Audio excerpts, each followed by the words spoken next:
ఇబ్రహీంపట్నంలో విద్యుత్ నెలకొన్న నేపథ్యంలో జోగి రమేష్ మనతో ఉన్నారు. చెప్పండి, ఈరోజు మీ ఇంటిపై జరిగిన దాడిని ఏ విధంగా చూస్తున్నారు? ఎందుకు దాడి జరిగిందని చెప్పేసి మనం అనుకుంటున్నారు? ప్రజాస్వామ్యం మీద దాడి, ఒక బలహీన వర్గాలకు సంబంధించిన జోగి రమేష్ మీద దాడి. ఒక మంచి విషయాలని, అంటే ప్రజాస్వామ్యంలో ప్రతిపక్షంగా మా పాత్రను మేము పోషిస్తూ ఉంటే మీరు చేసేది తప్పు అని చెప్పేసి మేము ఎత్తి చూపుతూ ఉంటే మా గొంతుకు మీద దాడి.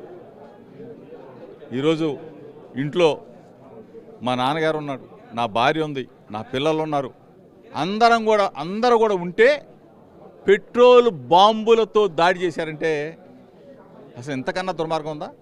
అంటే మమ్మల్ని మట్టు పెడితే, బలహీన వర్గాలని అణిచివేస్తే, జోగి రమేష్ని భయభ్రాంతుని చేస్తే వైఎస్ఆర్ కాంగ్రెస్ పార్టీ జెండా ఆగుద్దా? జగన్మోహన్ రెడ్డి గారి గొంతుకు ఆగుతుందా? లోకేష్కి చెప్తా ఉన్నా, పిల్ల చేష్టలు మానుకో. ఈరోజు నువ్వు ఉసిగొలిపావు. నా నియోజకవర్గంలో అందరికీ తెలుసు, నా ఇంటి మీద ఎవరికి దాడి రారు, ఎందుకంటే నా స్వచ్ఛత తెలుసు, నా మంచితనం తెలుసు. విజయవాడ నగరం నుంచి, మంగళగిరి నుంచి, చుట్టుపక్కల నుంచి రౌడీలు, గూండాలు, పిక్ పాకెటర్లు, బ్లేడు బ్యాచి అందరినీ కూడా నా ఇంటి మీదకు పంపించావంటే దుర్మార్గం కదా, కూనీ చేస్తున్నావు కదా. ప్రజాస్వామ్యాన్ని మీడియా మిత్రులందరూ కూడా చూస్తూ ఉన్నారు కదా.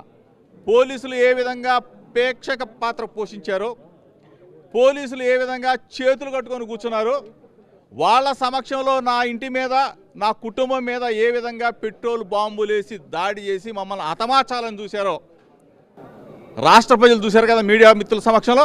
అంటే నిన్న లోకేష్పై చేసిన అభ్యంతరకమైన వార్తలతోనే జోగి రమేష్ ఇంటిపై దాడి చేశారనేది ప్రధానంగా వినిపిస్తున్న వర్షం టీడీపీ వర్గాల నుంచి వస్తుంది. అది వాస్తవమా? అభ్యంతరకరం అంటే నాకు అర్థం అలా, అంటే కల్తీ లడ్డు సిబిఐ క్లీన్ చిట్ ఇచ్చింది, మేము గుడికెళ్ళి దేవుణ్ణి ప్రార్థించాం, ఏది మంచి మనసాలకి ఇవ్వాలని. ఏం చెప్పా? లోకేషు ఒళ్ళు తగ్గింది, అంటే కొవ్వు తగ్గింది, మెదడు బుర్ర పని చేయట్లేదు రా బాబు అని చెప్పి. అసలు ఏంటి ఇదేమైనా అభ్యంతరమా? అంటే మమ్మల్ని మీరు ఎప్పుడు అనలేదా మాకు బుర్రలు లేవని, లేకపోతే మాకు మెదడు లేదని చెప్పేసి తెలుగుదేశం పార్టీ కూడా ఎప్పుడు అనలేదా తీయమనండి? అంటే ఏంటి అభ్యంతరకరం అంటే మేము ఏం మాట్లాడాం? అంటే ఏది మాట్లాడినా మేము అభ్యంతరకరమా? అంటే మీరు రాజులా, మీరేమన్నా మహారాజులా? మిమ్మల్ని మాట్లాడకుండా మీరు చెప్పింది జిందాబాద్ కొట్టడానికి. అంటే నువ్వు చంద్రబాబు నాయుడు కొడుకైనంత మాత్రాన నిన్ను మేము విమర్శించకూడదా?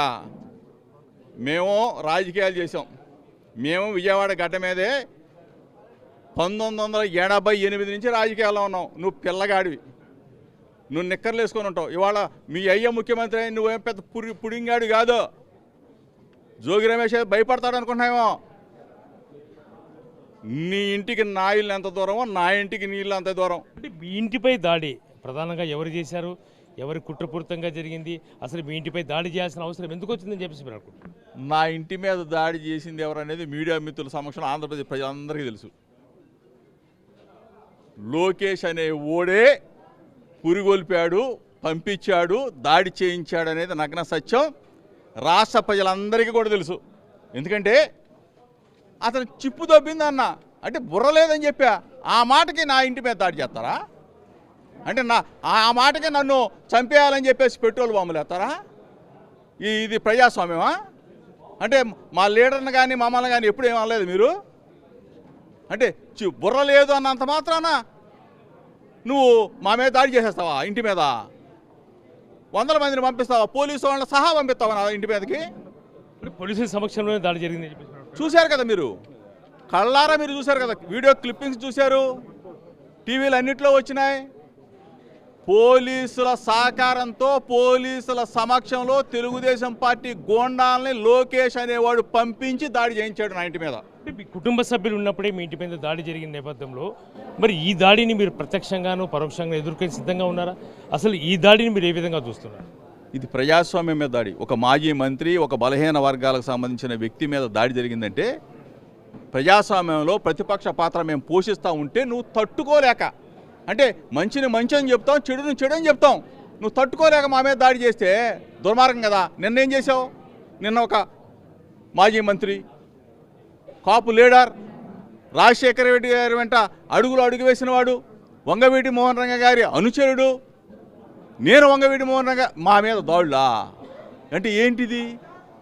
ప్రజాస్వామ్యంలో ప్రజాస్వామ్యాన్ని కూనీ చేసి మమ్మల్ని భయభ్రాంతులు చేస్తే నన్ను చెవిరెడ్డి అన్నో అంబటి రాంబాబు అన్నో జైల్లో పెడితే మీ రాక్షసానందం పొందితే మేము జెండా వదిలేస్తామా? జగనన్న పక్షాన్ని నిలబడమా? జగనన్నని ముఖ్యమంత్రిని చేసేదాకా తప్పనిసరిగా వైఎస్ఆర్ కాంగ్రెస్ పార్టీ జెండా రెపరెపలాడేదాకా మా ప్రయాణం సాగుతూనే ఉంది.